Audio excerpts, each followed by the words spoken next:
When you write music, are you the only one that you have to please? Well, I could never write what somebody else wanted me to write. I mean, I could sit and write some silly pop song, love song, and that's pretty easy to do. Yeah. But it's pretty cliche, you know. But but to actually write a song that I like, it has to be something I felt. Yeah. You know, and then like I say, I only have to please myself. You know. Yeah. So. Well, where do you like when you write a song? Do you know why you actually write that song? I know it's a difficult question. Well, I'm not sure what you mean. Why I write it? I write songs because I like writing songs, but things move me that make me write. Did you look at my videos or on Facebook? I saw the sadness. The sadness. Yeah. Well, that song is about a woman that I met at a Green Day show, and her husband was in a band that played with Foxborough Hot Tubs. Mm-hmm. They toured with them a little bit. Or, I don't know if they toured, but they played with them a couple places, and they're a local band. Well, her husband had drowned and died like a month before, and she came to me and she had some memorial things and she wanted me to give them to Billy and Trey because you know they knew him and everything. And it was, I mean, she was busted up and she was really, and I didn't really know her, and I wanted, you know, I really wanted to reach out to her, but I didn't know her enough to give her a hug and try to comfort her. I didn't know if she wanted me to do that, you know. Yeah. And it really affected me, and I thought about it the whole rest of the night, and the next day I wrote the song. Yeah. So, did that answer your question? Yeah, it answered perfectly. Okay. So, yeah, it is something that I felt at the time. Yeah. And it helps to get it out. Yeah. My friend tells me that, he goes, you write really sad songs. He goes, but you're a really happy guy. And I said, that's why I'm a happy guy. I get it out of my system. That helps me get it out, you know, unload it. So. Yeah. Yeah. So yes, I really like that song. Yeah. I don't know if other people like it. I've had other people tell me they like it, but it's not really that important that other people like it. I mean, I would like everybody to like it, but to me, I really like that song. That's one of my favorite songs because it has so much feeling to it, so much meaning to it. Yeah. You know. Yeah, so much honesty also in a way. Yeah. And the song is every word in that song is exactly the way I felt and exactly what happened. I didn't have to embellish at all. Yeah. You know. So. Yeah. But that's the beauty of it. Like, that's the beauty of music, right, is that people can actually feel it, what you mean. Right. And I think that's the way to write powerful songs, when you write them for yourself, and then people automatically relate to it because it's true, because it's honest. Right, right. And it, you know, I mean, like I say, I've written silly love songs, you know, like Paul McCartney said, but and they're fun. Yeah. But they don't tend to be the love songs that I like. I've written songs about past loves. I wrote a song about all the old girlfriends I could remember. The ones that were actually my girlfriends, the ones that I just wanted to be my girlfriend, you know. I was a shy kid, and there was a lot of girls I loved from afar. Yeah.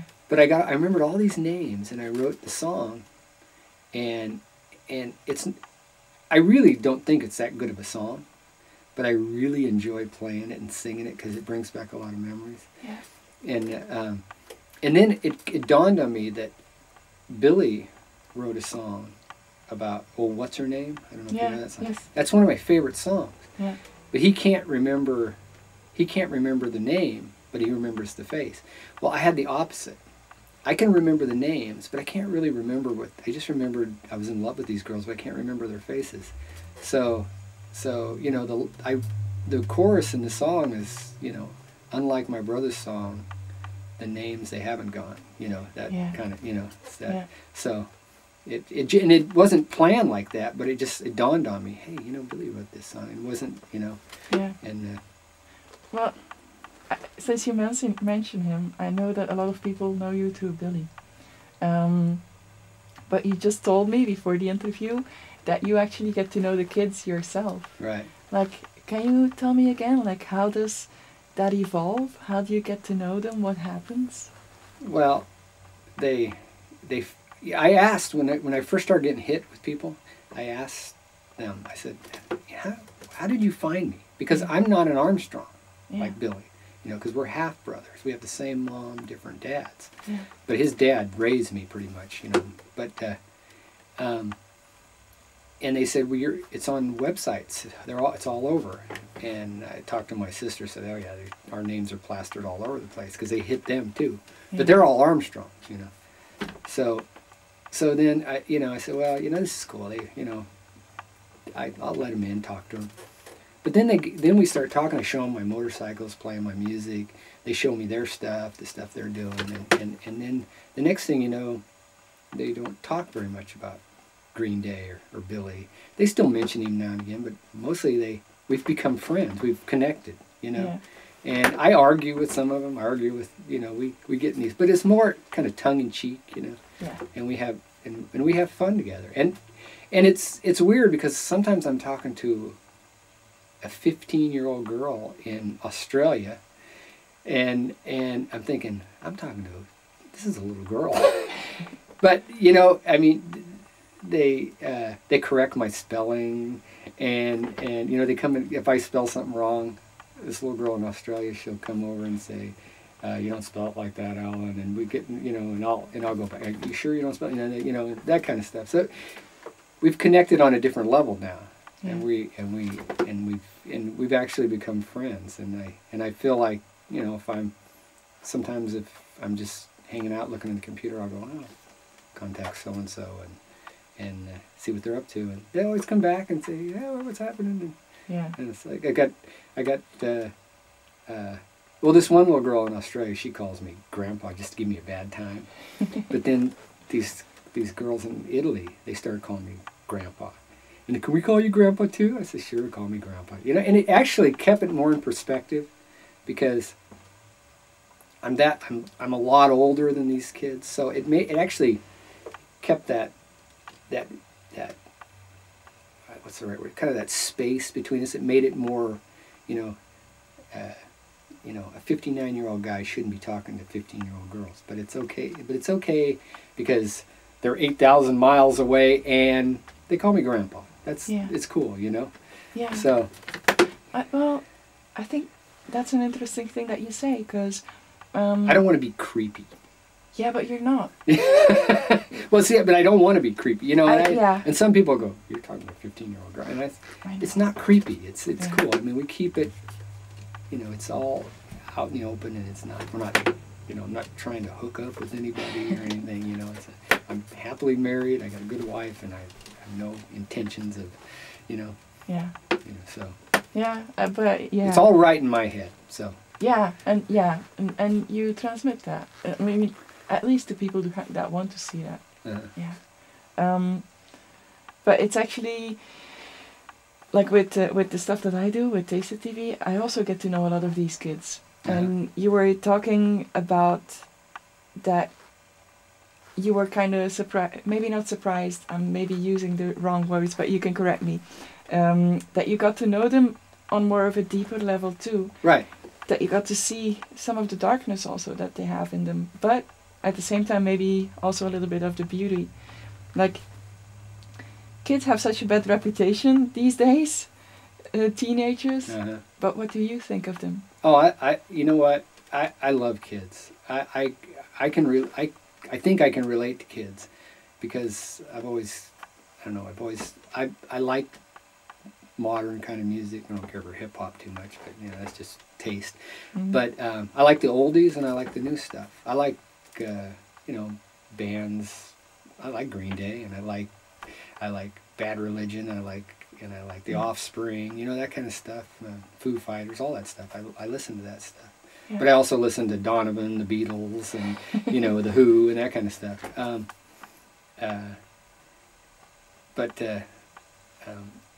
I forgot what the question was. Don't worry about that. It makes sense that you went there. Yeah. It was about like the teenagers that they have a bad reputation, but I think kids are okay. They, you know, I mean, they're kids. I'm one of those people. There are some bad kids, but I think most kids that are bad is just they got brought up bad.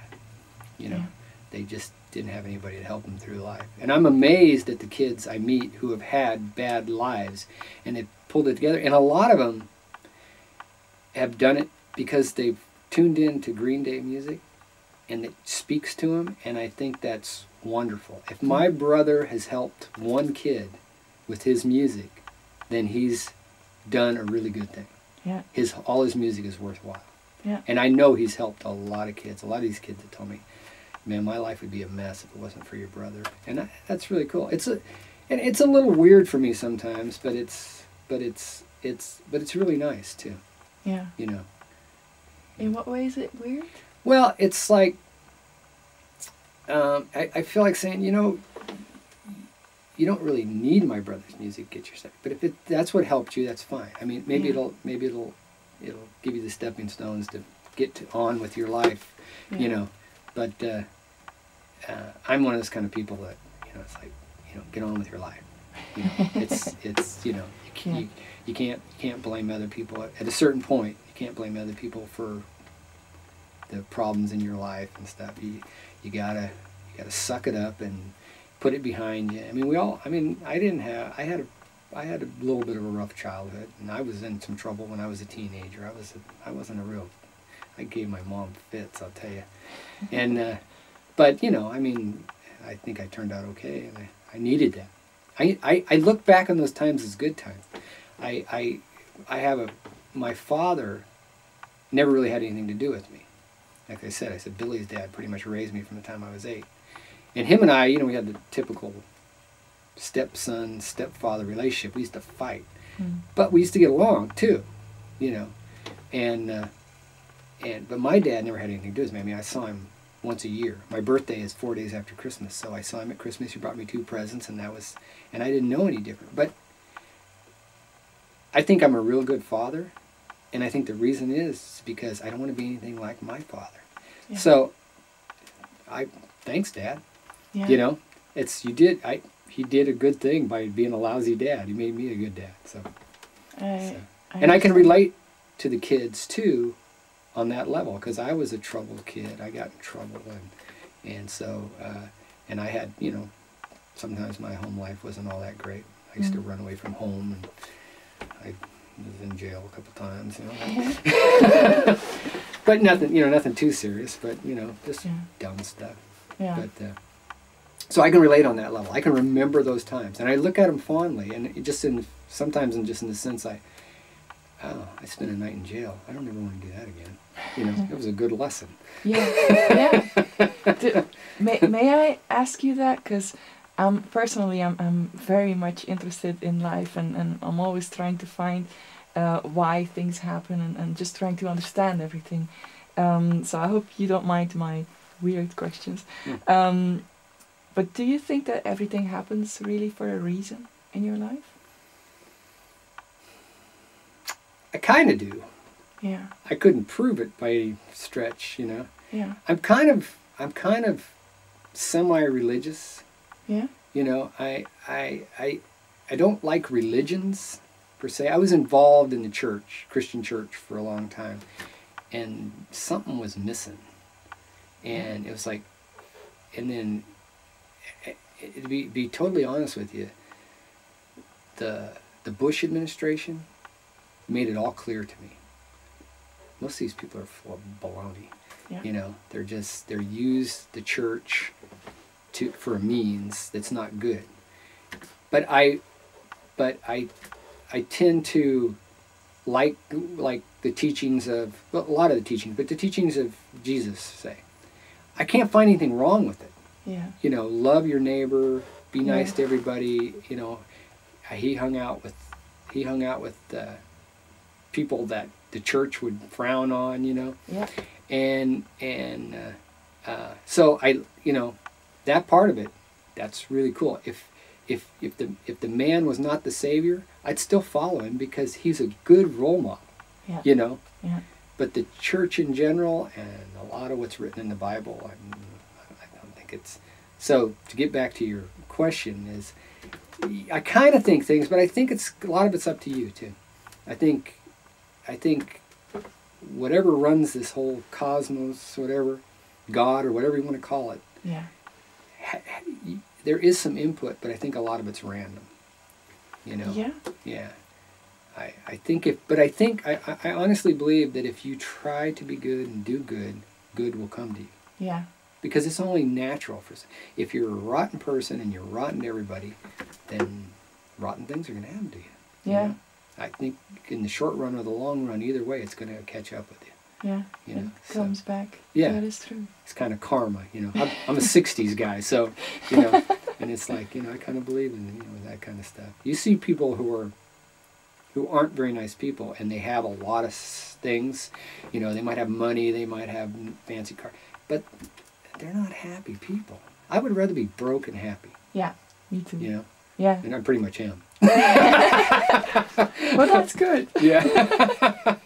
No, but I completely agree, because we live in a society that's too focused on materialistic stuff when it's not at all that matters. Yes. The United States is a greedy place. Yeah. You know, and I, you know, I would like to. I play the lotto. I'd like to win, but you know, if I won, I would, you know, I'd buy all my kids houses, and I would, you know, I'd have a big shop with all kinds of motorcycles and Yeah. you know, and stuff like that. I mean, I would spend some of it on me, but and I'd give my wife a credit card and say, babe, no limit, and she'd be thrilled. Yeah.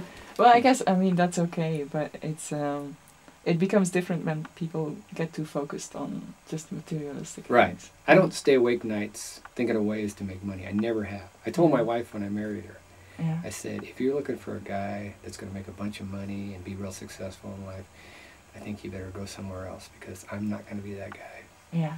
And I used to go to work, and I'd come home and I'd start complaining about my boss or something, and she'd go, you're going to quit, huh? And I go, yeah, probably so. Yeah. And I usually did. I mean, I never kept a job very long until I went to work for the school district. That was the only thing I could do. I was a custodian for about 20-something years, and it's the only thing I could do for any length of time. I was working with kids all day, and I liked it. Yeah. The job was monotonous, but I got off early, and so it gave me time to do the things I like to do. Yeah. And gave me enough money to pay my bills, and that's all. I really wasn't looking for much more than that. Yeah. So. How did you get the courage to live with insecurity? Because it takes a lot of guts to say, I'm going to quit this job that I don't like. It wasn't that hard for me. No? No. It was, because I'm not a highly skilled person. I'm good, a little bit good at a lot of things. Yeah. But I don't have like a trade or anything. And I was a machinist, I was a mechanic, I was a custodian, you know, and, I knew a lot of things, I knew a little bit about a lot of things, so it opened up a lot of doors for me, so I could go, I never had any problem finding a job. Yeah. I mean, literally, I used to force my boss to fire me. You know, I would just slow down. I wouldn't really do anything wrong, but pretty soon they'd get tired of me and they'd fire me, so I could draw my unemployment, take a little vacation. Yeah. And then when the employment started bugging me, I'd go find a job. I literally could have, I remember one time I had like 4 jobs lined up in one day. Yeah. They weren't great jobs, but they were jobs. Yeah. And so, you know, I'd do that. And then I'd take the one I liked best, but I'd keep looking for something better. Yeah. You know. Yeah. It wasn't, I never had that. Maybe now it's harder. You know, I know the economy's tough right now. People are having trouble finding jobs. But I see kids out there that say, I'm looking for a job. My kids, for instance. Yeah. I say, you're not looking for a job. You know, you're just trying to appease me. If you really wanted a job, you get a job. You know, you don't want to work in a hamburger joint? Why not? Yeah. It's a good job as any. You know, Yeah. it'd make you some money. It's better than what you're doing now. That is true. Yeah. You know, I mean, you get that job and then you look for a better one. Yeah. You know? At least you got some dough in your pocket. Yeah. I guess I see that sometimes with a lot of teens, that they just don't think like that anymore. Well, it's like basically I'm too good to flip burgers. No, you're not. Yeah. Yeah, you're right. Yeah. Yeah, I agree. Wow. well, during this interview and also from before, I see that you are brutally honest, and and that is quite an amazing quality to find in people. Have you always had that? Did it grow to through the things that you went through, or were you like? Yeah, it's something that as you get older, when I was young, I was real shy, and I was afraid of people, and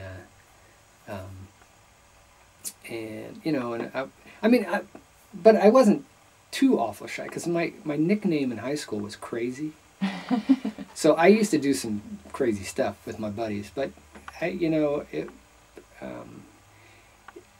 it's something that I developed. As you get older, you develop thicker skin. I remember when I was like 16 years old. Mm-hmm. A friend of mine had a girlfriend that was a really pretty girl. And I came over to visit one time. He was hanging out at another friend's house. And she says, "What's that little creep doing here?" And it really hurt my feelings. Yeah. For one thing, it was this real pretty girl. And I was like, oh my gosh, girls think I'm a little creep, Mm-hmm. But now, I mean, me and my brother and all the guys in the band and stuff, we're in like this unofficial motorcycle group, and we call ourselves the Creeps. And we have it on the back of our jackets and stuff. And it's like, it doesn't bother me at all. If you call me a little creep now, you're probably right. When you're young, you let things bother you. When you get older, it's like, whatever. Yeah. A good old saying I used to use is, just consider the source. Yeah. Yeah. Who are you to call me a creep? People say things like that now. I mean, you're such a dork or something. I say, well, thank you. I know. Yeah, that's good. Yeah. So yeah, it comes with age. I think you're a lot more sensitive when you're young. Yeah. Well, if you had to go back to when you were, for example, 15 or 16, with the knowledge that you have now, would there be anything that you want to say to that person? Well, I wouldn't let that girl bother me. Yeah. I would. There'd be a lot of girls I'd kiss that I never did. I'd ask a lot more girls out. Yeah. I would have punched a few guys that I let pick on me. Yeah. Just that kind of stuff wouldn't bother me now to get punched. Back then, I was scared to death of it. But yeah. It's like there'd be some changes. I'd probably have a lot of. I'd probably, to kind of go off the subject, I'd probably be a better student. I would. Kids can't quite figure out how to get their parents to do the things they want. You don't have to do that much. All you got to do is be a pretty good kid and agree with them, do your chores, and they'll pretty much let you do whatever you want. If I would have had enough sense to do that when I was a kid, I probably could have had a lot more freedom. Yeah. Instead of having to take off and be in trouble later. Yeah. But hindsight is always 20/20. Yeah. Yeah. So. Okay. Well, I think this has been an amazing interview, at least for me, for people to see. And I don't know, is there anything else that you would like to talk about? I don't know. I actually had no idea what you were going to even ask me today. And I didn't either. Oh, really? Yeah, I always go with the flow. You're pretty good at it. You've done this a few times, I can tell. Yeah, I have. It's the first time I've ever really done an interview about me. Yeah. I've done stuff about, I've done, Driven and Behind the Music and that kind of stuff, and they're talking about Green Day and stuff, but never just talking about me. Yeah. But it's I don't really have any secrets for me. But that's good. Yeah. And I guess I really wanted this to be about you, because it's you're a human being, and you're just as much an inspiration as, for example, Billy is to these kids. You have grown also into that. Well, if you say so. I think so. And I've have to learn to say, well, thank you. But I understand. I'm the same way, so I can relate. No, but it's good. And thank you very much for doing this. Oh yeah, it was cool. I was glad we finally got together. We've been talking about this for quite a while. Yeah. And I kind of forgot, about it, and then you come back and I go, what was this about? I forgot. It's like an online magazine or something like that. Is that what it is? It is, yeah. It's like, do you have still time? Can I tell you a little bit about it? Yeah. It's called Taste It TV. Yeah, I remember that. Yeah. Yeah, and I'm not a journalist or anything. I'm a computer programmer, okay. But I started. But if I look Taste TV on the internet, TV? It'll pop up. Yeah. Okay. Yeah, I'll write it down afterwards. But I started this because I absolutely adored music, and it also helped me through certain things in my life and helped me grow. And it's amazing what music has done to me. And I guess when I was watching interviews on television where they were asking questions about girlfriends or their favorite color, or like, for example, Robert Smith, I saw an interview with Robert Smith. Yeah, I know. It's just mind-numbing. And this is an art. This is almost like, from all the arts, this is the art that speaks most to me and to a lot of kids, because it transmits pure emotion. There's no masks in music. If it's done by a real artist, you can see reality, you can see honesty through there. Right. And that's what I want in the interviews. That's what I want to show the kids. I want to show them the force of music in the interviews. So all your interviews are music based, music focused. Yeah. In some, in a broader sense, Yeah. Yeah. Oh, yeah. That's cool. Oh, thank you. Yeah, I love music. Music is an escape. An escape? Yeah. Yeah. Yeah. It's because I don't drink. Yeah. I don't do drugs. Yeah. I used to smoke pot when I was a kid, but I haven't done that since I was 19. It's been 40 years, Yeah. And so my escape is working on motorcycles, riding them, music. Writing music, listening to music. I can totally get lost in it. I'll be in the mood and I'll have to hear Stevie Ray Vaughan. Yeah. And I'll put on Stevie Ray Vaughan and it'll just, bring back memories of being at his concerts before he died and stuff, and just how amazing a guitar player he was. And get involved in his songs, just get lost in them, and kind of picture what he's singing about. Yeah. And then another time I might want to listen to the Beatles or just happened to come on. I go, oh my God. I was in a store one day and I heard a Linda Ronstadt song that I hadn't heard in years, and I went, I gotta go home and buy this song. This is I love this song. I used to have a big crush on Linda Ronstadt when I was in high school, Yeah? Yeah, when she was in the Stone Ponies.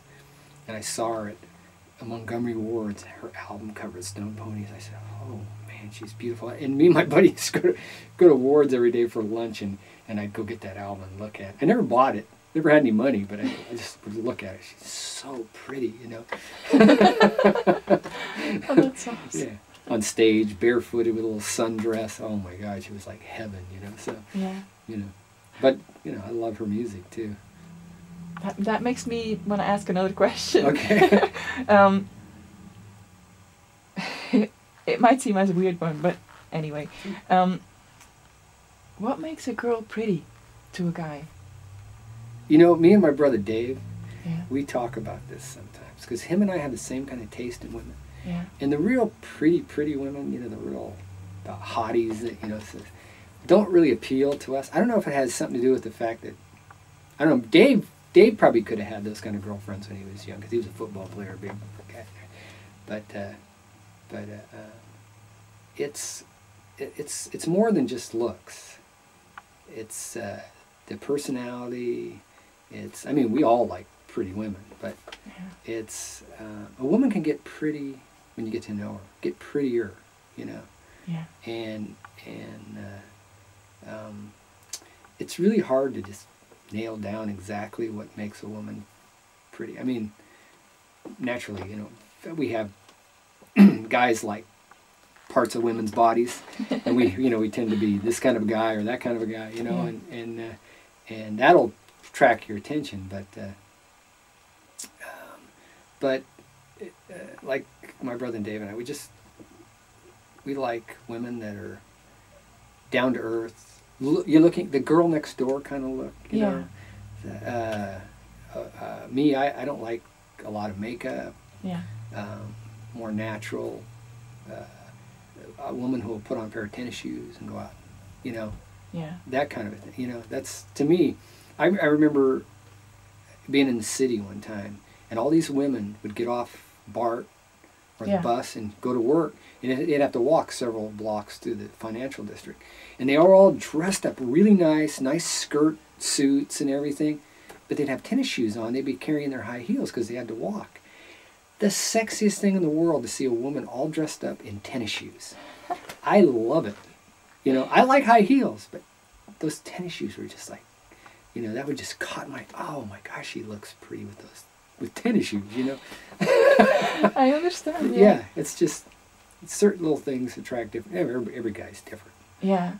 But to me, that's what I like, women who are just natural beauties, and you don't have to fluff it all up all the time and everything. Yeah. And a woman who's not afraid to get a little dirty or something. I mean, if you happen to you're out hiking or something and you get some mud on you or something, it's not that big a deal. And I'm not going to go, oh my gosh, go home and change. I think it gives her a little class. Yeah.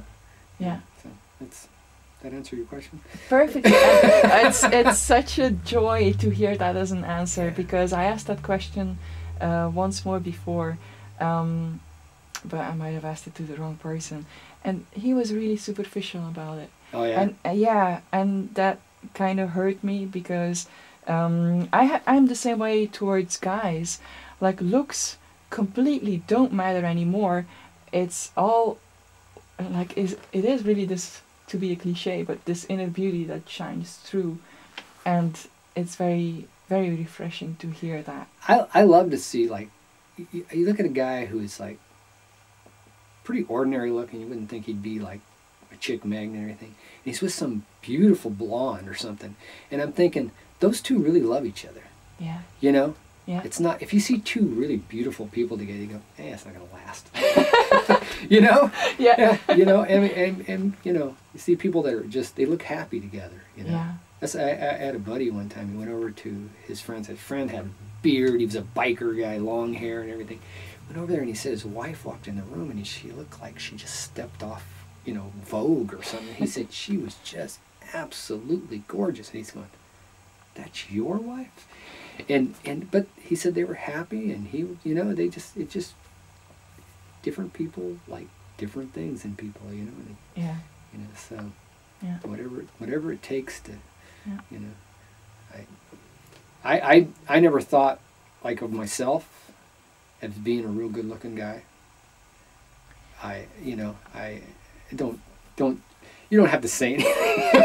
But I want to say something. But I figure I'm a pretty average looking guy, and I've always, like, before I met my wife, I always had a girlfriend, and some of my girlfriends were, all my girlfriends were cute, but some of them were you'd consider pretty good looking girls. Yeah. But I just figured it was just happenstance. It was just like I met somebody, like I met a girl, and we got to know each other, and then we started going out, and it was more, she liked my personality. I got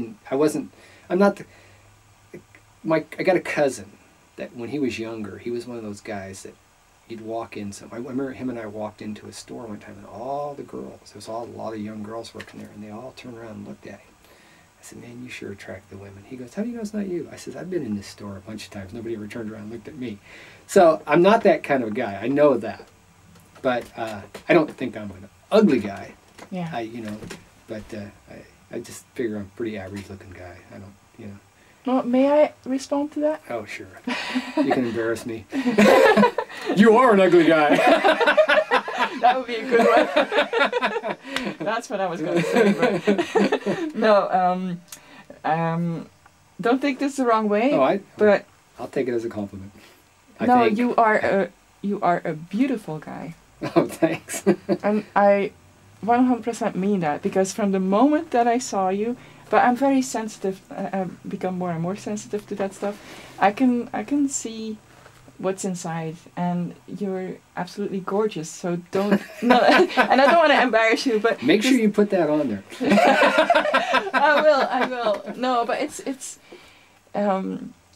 important, and I hope that a lot of people, a lot of kids, will start seeing with those eyes and not with the commercially brainwashed eyes. I ain't no Brad Pitt. Well, I think Brad Pitt is a pretty cool guy too. He has something. He probably has a good personality. I like Brad Pitt. Yeah. I think he's a great actor too. Yeah. I always thought he was a pretty boy. Yeah. Until I saw the movie Snatch. I haven't seen that one. Oh my gosh, he is so good in that. He should have got an Academy Award for that. Yeah. Yeah, he played an Irish gypsy. Yeah. And you thought he was an Irish gypsy, and he was not. He did not play pretty boy at all. He was scruffy looking and everything, which he does a lot in his movies.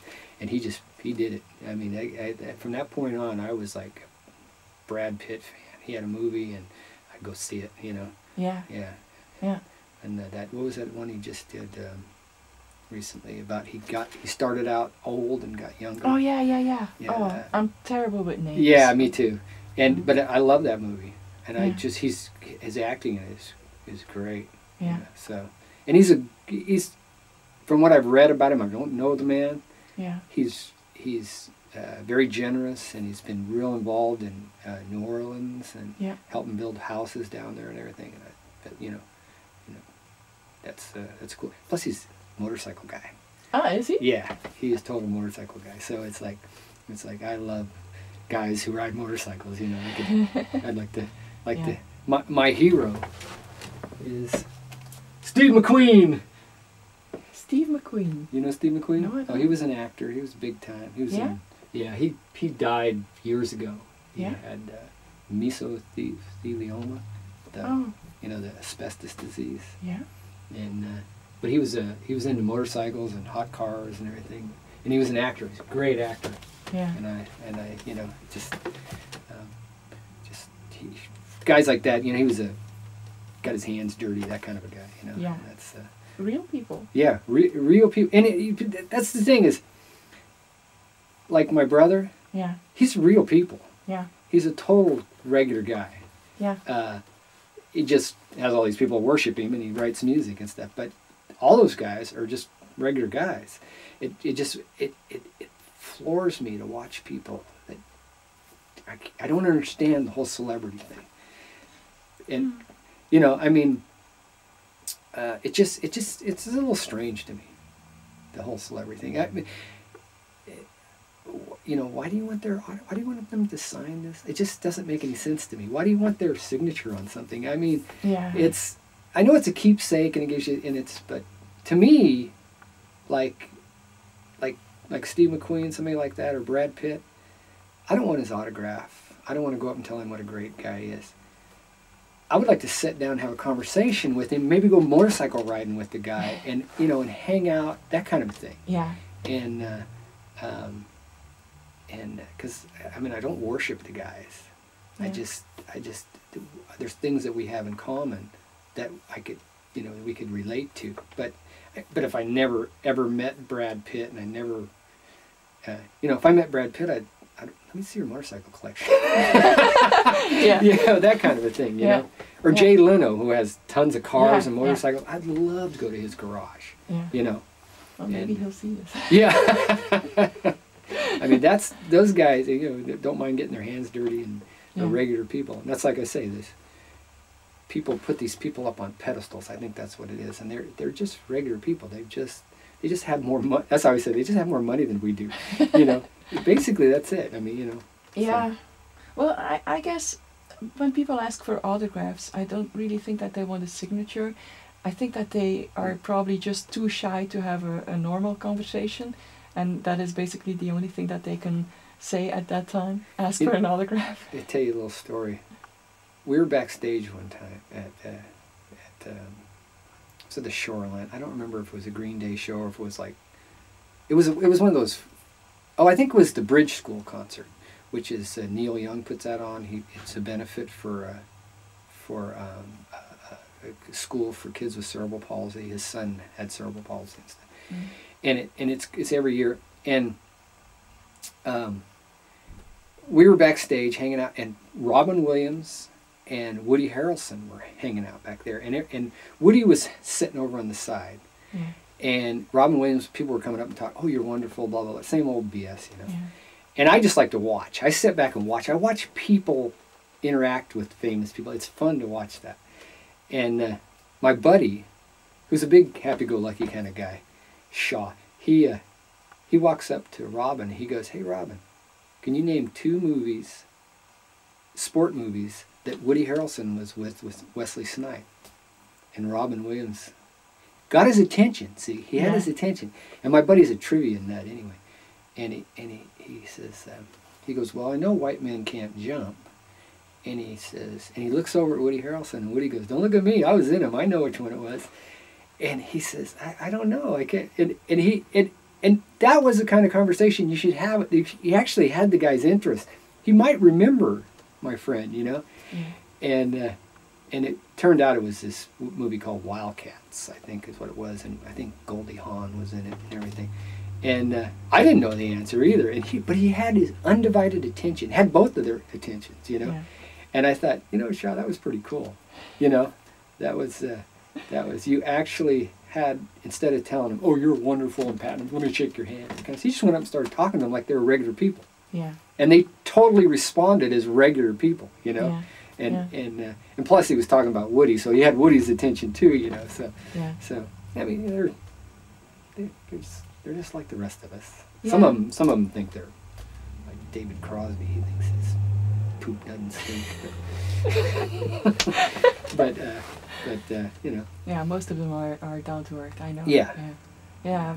I've met a couple of amazing artists who are just the most wonderful people in the world. Yeah. And with Green Day, you can see that on stage. You can even see that. Yeah, well, they bring half this audience up on stage with them, you know. Yeah. And they have fun with them, and you know, it's the way it should be. Yeah, that's why. So that's why the fans like them so much. Yeah. Because they're semi-accessible. I mean, if Billy walked out there, they'd mob him. Yeah. But you know, we go riding, we go motorcycle riding, and we go places, and he'll hang out. He can do that, like in between albums. Yeah. And people recognize him, and they have their, you know, they have their camera phones out, and they're back in the corner taking pictures. A couple of people ask him for an autograph, but basically, he tries to live a pretty normal life. And I know sometimes he gets a little uncomfortable, but he loves to ride, and we go riding, and when you're riding, and it's funny because bike guys aren't really, not so much. They'll come over and look at your bike. And they don't really care as much of who you are. Yeah. That's a cool bike, you know. Yeah. And they'll start talking about the bike, you know. Yeah. And so that's, you know, I think that's kind of a escape for him sometimes. He can go out and talk to guys about motorcycles and stuff. And they might say something, "Yeah, dude, I like your music," or something like that. But, you know, that's a really cool bike, you know. Yeah. So, you know, so they want to be normal like everybody else.